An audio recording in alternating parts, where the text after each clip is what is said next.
Hello बेटा, कैसे हो बच्चों। चलिए, लास्ट लेक्चर तक अपन ने डिस्कस कर लिया था कि बैक्टीरियल सेल का स्ट्रक्चर कैसा होता है।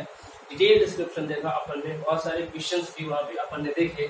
और अब अपन चलते हैं बैक्टीरियल फिजियोलॉजी पे। स्पेशली वहां पे अपन आज सबसे पहले डिस्कस करने वाले हैं बैक्टीरियल रिप्रोडक्शन के केस में। ठीक है, कि बैक्टीरिया में किस तरह का रिप्रोडक्शन प्रोसेस फॉलो होता है। ठीक, तो जनरली देखो अपन जानते हैं रिप्रोडक्शन की प्रोसेस को अपन बेसिकली दो मोड में अपन डिवाइड कर सकते हैं, सेक्सुअल रिप्रोडक्शन और एसेक्सुअल रिप्रोडक्शन। ठीक है, प्रीवियस क्लासेस से आपने सेक्सुअल और एसेक्सुअल रिप्रोडक्शन के बारे में डिफरेंसेस देख रखे हैं, उनकी कुछ बेसिक्स या फिर डेफिनेशंस या उनके बारे में बेसिक नॉलेज आपको है। ठीक है, अगर एक रफ लिया जाए, रफ तरीके से अगर उसको देखा जाए तो एसेक्सुअल रिप्रोडक्शन वो मोड है रिप्रोडक्शन का जिसमें सिंगल पेरेंटल बॉडी की नीड होती है, जिसमें एक ही पेरेंटल सेल होती है या एक ही पेरेंटल बॉडी होगी जो कि आगे ऑफ स्प्रिंग्स का फॉर्मेशन करने के लिए कैपेबल होगी। कुछ स्पेशल तरीके की मैकेनिज्म यहाँ पे फॉलो नहीं होती है, किसी स्पेशल सेल्स का फॉर्मेशन या गैमेट का फॉर्मेशन यहाँ पे नहीं होता है। सेक्सुअल रिप्रोडक्शन की अगर अपन बात करें, वहां पे दो पेरेंटल बॉडी नीडेड होती है, स्पेशल सेल्स का फॉर्मेशन होता है, इट मींस दैट गैमेट बनती है, फर्टिलाइजेशन की प्रोसेस होती है और फिर नया ऑफ स्प्रिंग्स बनता है। एक सिंपल से शब्दों में अगर अपन कह सकते हैं तो आप ये कह सकते हो कि asexual reproduction is the process where fission is take place. Fission मतलब क्या होता है बेटा? ब्रेक डाउन होना। ठीक है, while the sexual reproduction is the process where fusion take place। जहाँ पे क्या होगा? फ्यूजन होता है, दो डिफरेंट सेल्स या दो different special type of cells की वहां पे फ्यूजिंग होती है, फ्यूज होती है और फ्यूज होने के बाद फिर नया ऑर्गेनिज्म बनाने की प्रोसेस वहां पे होती है। ठीक है, तो चलिए बैक्टीरियल रिप्रोडक्शन के बारे में अपन डिस्कशन करते हैं। अपन बात कर रहे थे रिप्रोडक्शन की, जिसमें दो टाइप से अपन इसको भी डिवाइडेड कर सकते हैं, asexual reproduction and sexual reproduction. अगर अपन एसेक्सुअल रिप्रोडक्शन पे थोड़ा सा फोकस करने के लिए चले तो एसेक्सुअल रिप्रोडक्शन को बेसिकली यहाँ पे अपन दो पार्ट में डिवाइड कर सकते हैं। वैसे तो एसेक्सुअल रिप्रोडक्शन की कई सारे स्टेप्स होती हैं, कई सारी प्रोसेसेस होती हैं। इन केस ऑफ बैक्टीरिया यहाँ पे अपने को दो प्रोसेस देखने को मिल रही है, specially the first one is fission. यहाँ पे क्या होगा? फिजन की प्रोसेस होगी, ब्रेक डाउन की प्रोसेस देखने को अपने को मिलेगी, जिसमें कि अंडर फेवरेबल कंडीशन अपने को बाइनरी फिजन देखने को मिलता है। देखो नाम से ही कंफर्म है बाइनरी। ठीक है, नाम से ही कंफर्म है बाइनरी फिजन मतलब ब्रेक डाउन हो रहा है, और बाय मतलब दो, कितने पार्ट में? एक सिंगल पेरेंटल बॉडी दो पार्ट में यहाँ पे ब्रेक डाउन हो रही होगी। फॉर एग्जाम्पल आप इसको कुछ इस तरीके से आप समझ सकते हो। फॉर एग्जाम्पल अगर ये कोई बैक्टीरियल बॉडी है, आगे चल करके ये due to under favourable condition ये इस तरह से बैक्टीरियल बॉडी में ये डिवाइडेड हो जाएगी। आप इसको लिख सकते हैं यहाँ पे डॉटर सेल या न्यू सेल, और यहाँ पे आप लिख सकते हैं पेरेंटल बॉडी या पेरेंटल सेल, और इसको आप न्यू सेल्स या न्यू बॉडी आप यहाँ पे लिख सकते हैं।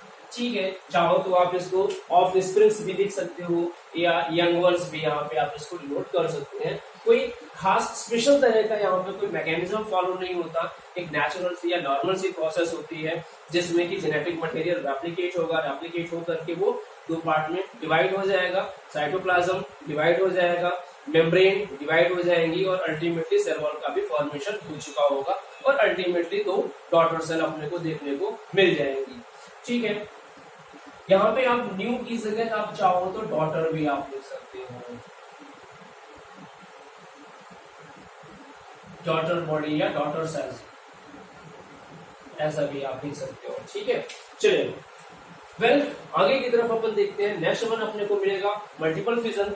जनरल केसेस में क्या होता है बेटा कि जो मल्टीपल फिजन की प्रोसेस होती है वो अंडर अनफेवरेबल कंडीशन फॉलो कराई जाती है।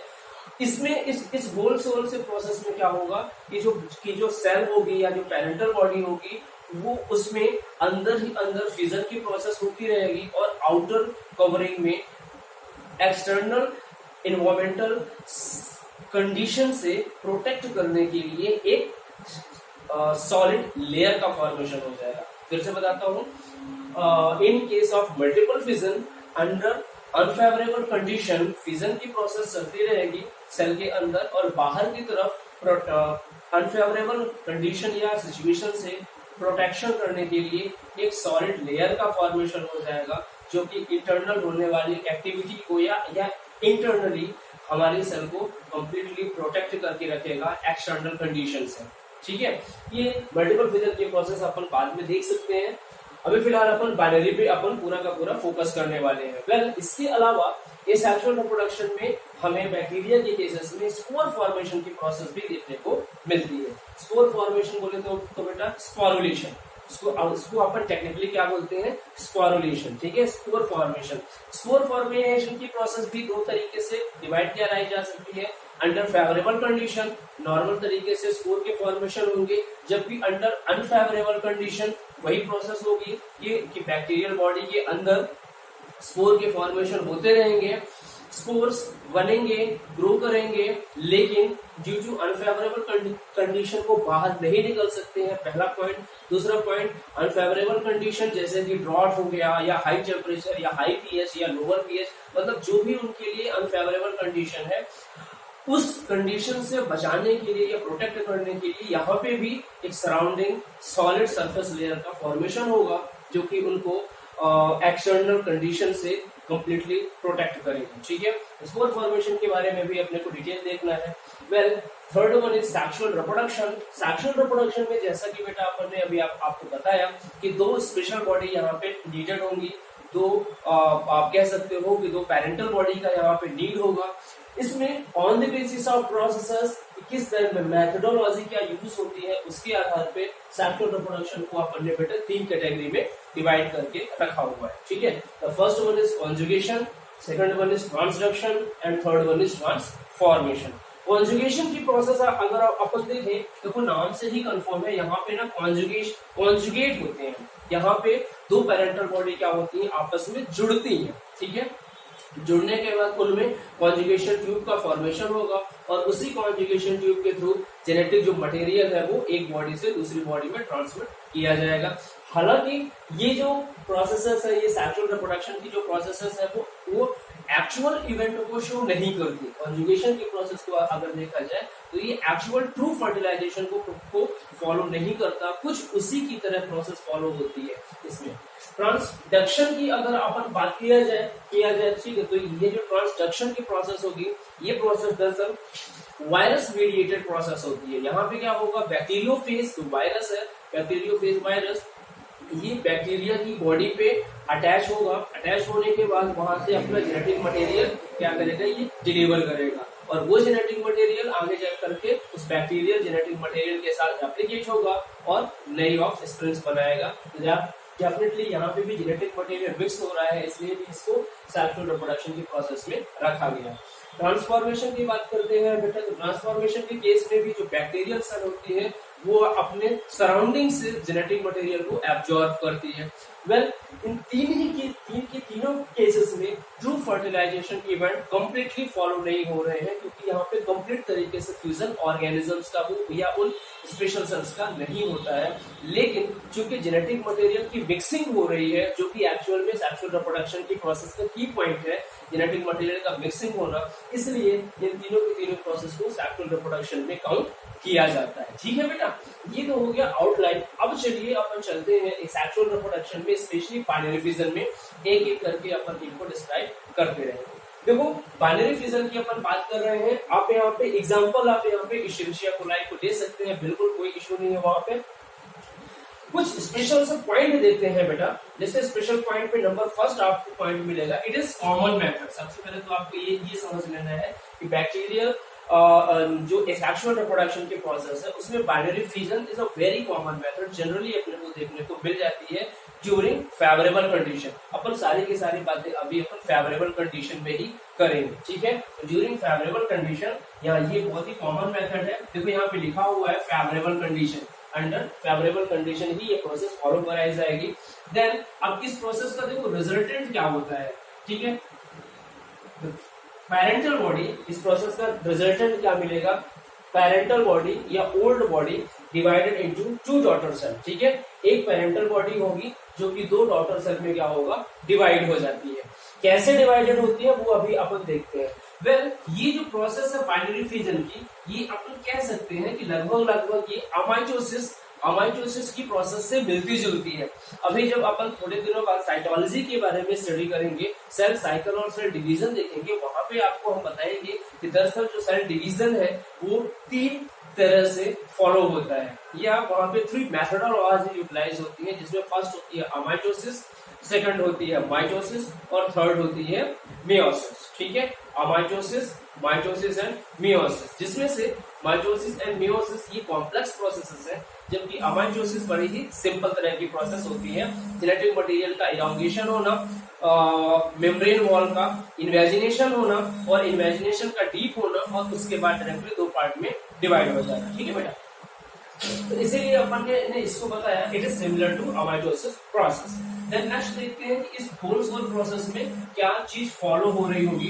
Then the first one is bacterial chromosome replicate while attached with mesosome. अब अपन ने आपको पहले भी ये चीजें अपन ने डिस्कस की है, हमने आपको बताई थी कि नॉर्मल कंडीशन में क्या होता है कि ये जो सेल मेम्ब्रेन की स्पेशल फोल्डिंग थी मेसोसोम्स, वो क्या करती है, वो न्यूक्लियोइड से अटैच कंडीशन में अपने को मिलती थी ना, न्यूक्लियोइड से अटैच कंडीशन में अपने को ये मिलती थी। वही यहाँ पे अपन बात कर रहे हैं कि bacterial chromosome replicate while attached with मेसोसोम्स, mesosome से जुड़ा हुआ इसमें रेप्लिकेशन की प्रोसेस देखने को मिलेगी। देन द नेक्स्ट स्टेप में अपन देखते हैं कि नेक्स्ट स्टेप में क्या फॉलो हो रहा होगा। नेक्स्ट स्टेप में अपन देखते हैं, इसमें लिखा हुआ है द न्यू मेसोसोम्स। नेक्स्ट स्टेप में आपको देखने को मिलेगा new मेसोसोम्स develop and get attached with daughter chromosome. क्या हुआ, आफ्टर रेप्लिकेशन, जिस टाइम पे रेप्लिकेशन की प्रोसेस हो रही थी उसी टाइम पे एक नया मेसोसोम्स भी डेवलप किया सेल मेम्ब्रेन ने, और वो नया मेसोसोम डेवलप हो करके न्यूली फॉर्म जो डॉटर क्रोमैटिक नेटवर्क है, या ये कह सकते हो कि जो न्यूली फॉर्म जेनेटिक मटेरियल है उसके साथ जाकर के अटैच हो जाता है, ठीक है। थर्ड स्टेप में अपन देख सकते हैं बेटा, थर्ड स्टेप में क्या होगा, अब जेनेटिक मटेरियल नया वाला बन गया, मेसोसोम से वो अटैच भी हो गया। अब इसके बाद आपको देखने को मिलेगा तो मेम्ब्रेन ग्रोज बिटवीन 2 मेसोसोम्स। वो जो 2 नए मेसोसोम्स बने हैं, एक ओल्ड वाला और एक न्यू वाला, दोनों के बीच में क्या होगा, मेम्ब्रेन ग्रो करना स्टार्ट करेगी to push daughter nuclear body to opposite side. दोनों वो जो डॉटर न्यूक्लियर बॉडी अभी बनी है, न्यूक्लियर बॉडी, वो जो डॉटर जेनेटिक मटेरियल अभी बना था जो कि न्यूली फॉर्म्ड मेसोसोम से अटैच हुआ है, उसको सेल मेम्ब्रेन बीच में ग्रो होती है और उस दोनों को अपोजिट डायरेक्शन में पुश करती है। Old one and the new one दोनों अपोजिट डायरेक्शन में मूव करेंगे प्रेशर के कारण।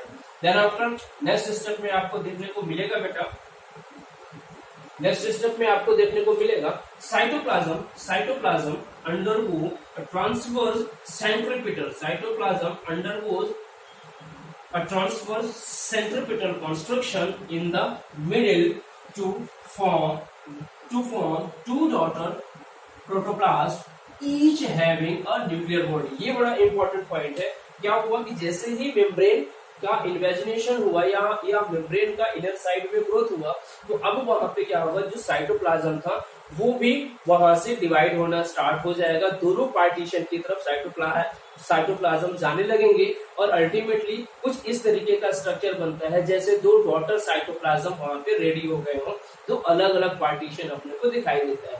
ये जो साइटोप्लाज्म का पार्टीशन है ये कैसा होता है, किस डायरेक्शन में हो रहा है, पहला तो ये ट्रांसफर डायरेक्शन में है, और इसका मोड क्या है, मूवमेंट का सेंट्रीपिटल मोड है, ठीक है। ट्रांसफर डायरेक्शन में सेंट्रीपिटल मोड के थ्रू ये क्या होता है, कंस्ट्रक्शन आता है, वहां पे साइटोप्लाज्म डिवाइड होता है और डिवाइड हो करके 2 डॉटर प्रोटोप्लास्ट या 2 डॉटर साइटोप्लास्ट वहां पे बनाता है, और हर एक प्रोटोप्लास्ट के पास या दोनों पार्टीशन के पास एक न्यूक्लियर बॉडी रहेगी, एक न्यूक्लियर बॉडी और मेसोसोम्स एक पार्टीशन में, और एक न्यूक्लियर बॉडी और मेसोसोम दूसरे पार्टीशन में यहाँ पे आ जाते हैं।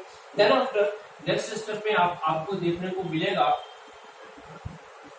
इन फरो बिटवीन। ये फरो क्या होता है, यहाँ पे लिखा हुआ फरो मतलब क्या, वही जो सेल अंदर की तरफ ग्रो की है और साइटोप्लाज्म वहां पे डिवाइड हो गया है प्रॉपर्ली, तो वहां पे एक अपने को गैप लाइक स्ट्रक्चर दिखता है इनवेजिनेटर के थ्रू जो कि फॉर्म होता है, तो उसको अपन ने क्या नाम दिया, furrow. In the furrow between two daughter protoplast a double wall is deposited. अब वहां पे क्या हुआ, सेल मेम्ब्रेन इन्वेजिनेट हुई, अंदर की तरफ ग्रो हुई, साइटोप्लाज्म भी वहां पे डिपॉजिट हो गया, तो कंप्लीट अलग अलग पार्टीशन अपने को क्लियरली विजुअल होने लगे। अब उसी फरो में वो जो सेल इन्वेजिनेशन के थ्रू जो गैप बना है, उसी फरो में सेल वॉल का डिपोजिशन होना स्टार्ट होता है। वहां पे आप कह सकते हो कि सेल वॉल का फॉर्मेशन होना स्टार्ट हो रहा है या न्यू सेल वॉल वहां पे फॉर्म हो रही होती है। देन अब इसके बाद नेक्स्ट क्या मिलेगा, जब सेल वॉल कंप्लीटली वहां पे फॉर्म हो जाएगी तो अपने को अल्टीमेटली दो डॉटर सेल देखने को क्लियरली वहां पे मिलने लगेंगी।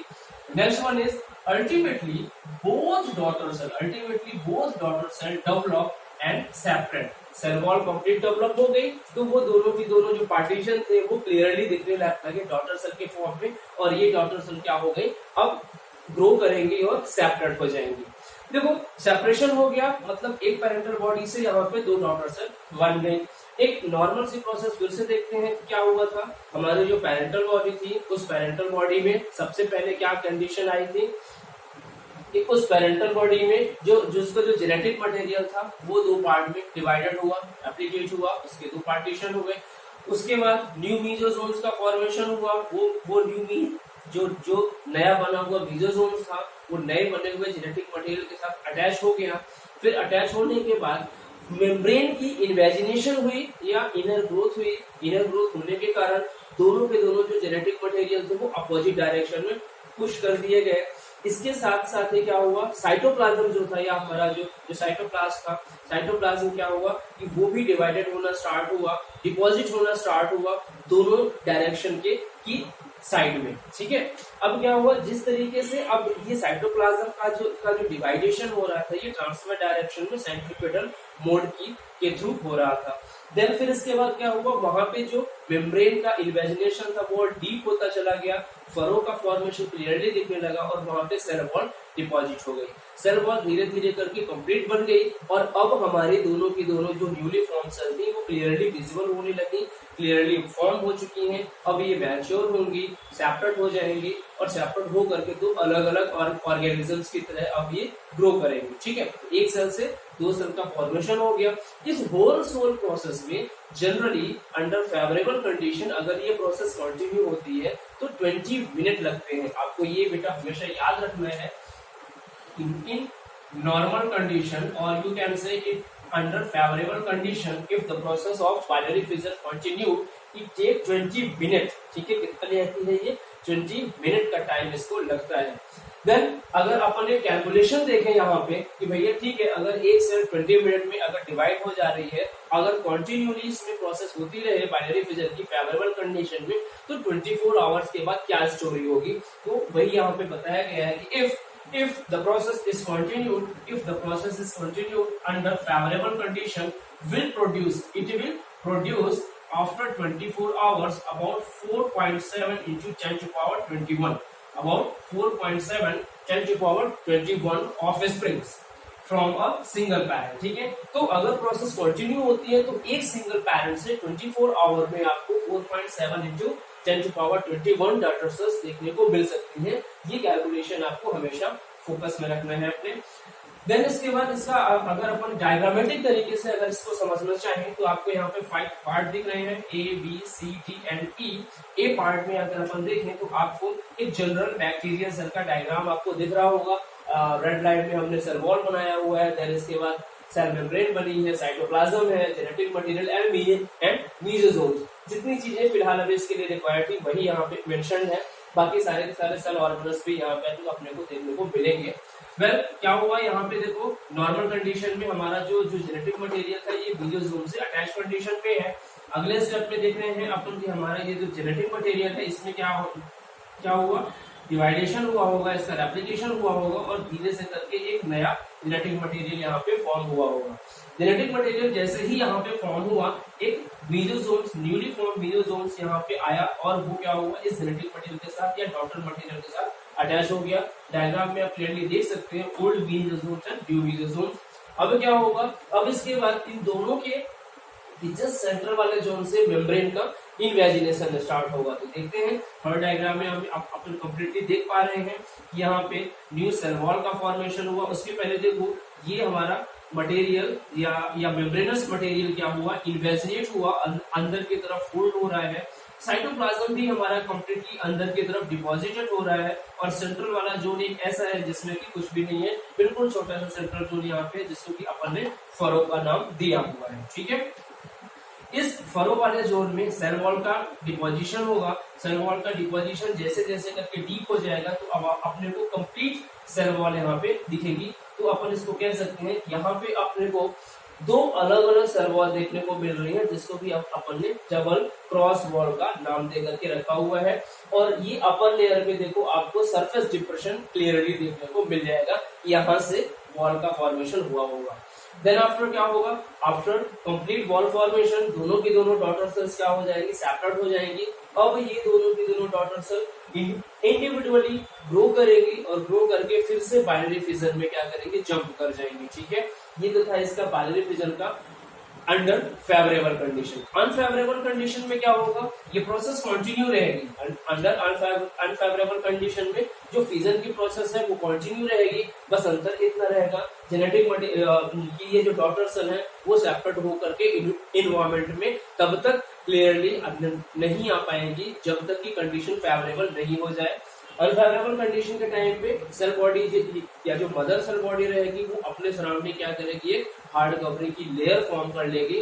वो लेयर इसको हर तरीके की कंडीशन से, जितना भी अनफेवरेबल कंडीशन होगा उससे सेफ करेगी। और जब फेवरेबल कंडीशन आएगी तब ये न्यूली फॉर्म डॉटर सेल्स क्या होंगे, ग्रो करेंगे, एनवायरमेंट में एक्सपोज हो जाएगी और एक्सपोज होने के बाद नॉर्मल कंडीशन में ही अपना लाइफ साइकिल कंटिन्यू करेंगे। ठीक है, अब इसके बाद एक सेकंड प्रोसेस आती है बेटा स्पोरुलेशन। स्पोरुलेशन की प्रोसेस में क्या होगा, यहाँ पे स्पोर का फॉर्मेशन होगा। नॉर्मल सी प्रोसेस है स्पोर फॉर्मेशन होना।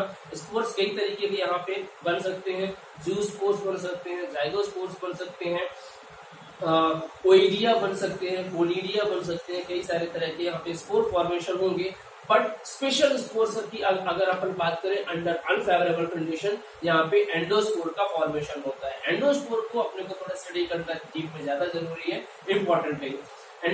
एंडोस्पोर फॉर्मेशन के टाइम पे एक स्पेशल कंडीशन बनती है कि अनफेवरेबल कंडीशन में जब एंडोस्पोर का फॉर्मेशन होता है वहां पे हमारी जो बैक्टीरियल सेल है उसका मेसोसोम न्यूक्लियोइड से या जेनेटिक मटेरियल से सेपरेट हो जाता है। ठीक है, और सेपरेट हो करके वो एक स्पेशल फंक्शन परफॉर्म करता है। वो अपने सराउंडिंग एक लिक्विड मटेरियल का सिक्रेशन करेगा जो कि एटमॉस्फेरिक कांटेक्ट में आते ही हार्ड कवर में कन्वर्ट हो जाएगा। ये हार्ड कवर इतना हार्ड होता है कि किसी भी तरीके के टॉक्सिक सब्सटेंस से लगभग 100 डिग्री के टेम्परेचर से किसी भी